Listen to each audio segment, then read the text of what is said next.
What are three things to consider before investing in commercial real estate? So the number one thing is why. Why are you investing in a new venture? Why are you investing in commercial real estate or any kind of real estate? Your why has to make sense.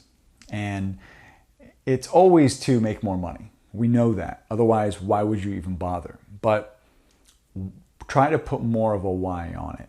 And I found, in my experience, this really helps if you say, well, I'm trying to provide a better life for my kids and my family, or I'm trying to accomplish more, but I need an extra income stream to help me.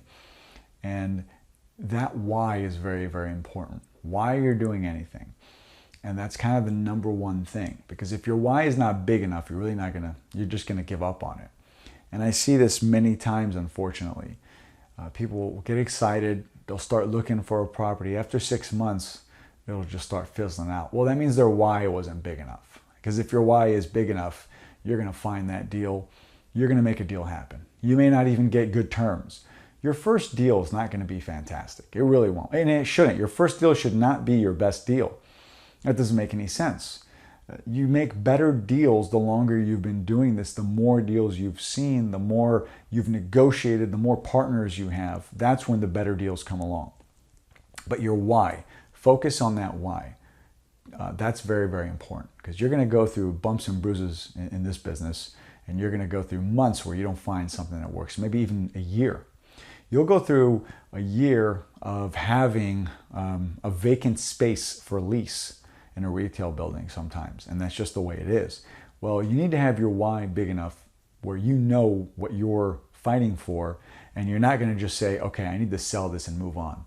So why is very important. Number two is management. Management is something I push so much.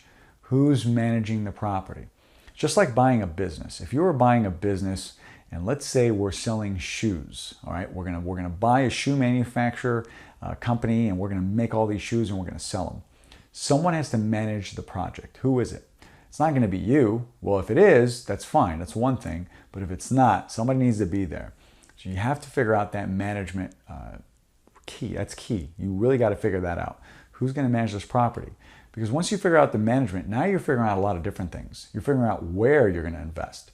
So if you're going to do it, you're probably not going to go to another state. You're probably not going to go to another county.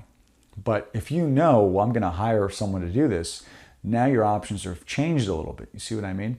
This is why management is very, very important because it alters how you will be investing. And the third one's very simple. You need to take inventory of your resources. What are your resources?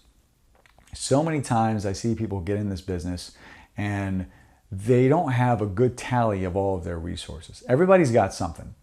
And you might think, I don't have any money, I don't know anyone. Well, that's not true. You do know somebody. Because if you own a house, well, who painted your house? Maybe you know a painter. Maybe you know someone who did your blinds or whatever the case is. They know somebody who does something else because they're in construction, right? You may live in an apartment. Well, if you live in an apartment, obviously there's a property manager of some sort. Is it the owner? Is it a property management company? So you do know someone. Get a good list of your resources. What inspectors do you need? Who do you need? Because you got to have people to help you. You got to have good people around you in any kind of business. And real estate is a business. You have to treat it like one. So who's on your team? Who's on your, not necessarily on your payroll, but who works with you, right? And that's very important as well. So figure out what your why is. Why are you doing it? And then who's managing this asset? Where is it going to be? That's going to lead to your location. And then figure out what your resources are. Everything you've got, just start naming them down. Maybe you have a bunch of money, but you just don't have any time. So, okay, well, that's something you should notice. And because that's going to help you.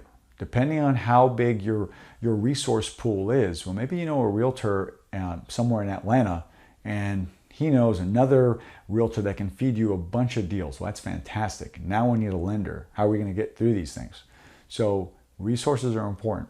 If you have any other questions, please let me know. Thank you.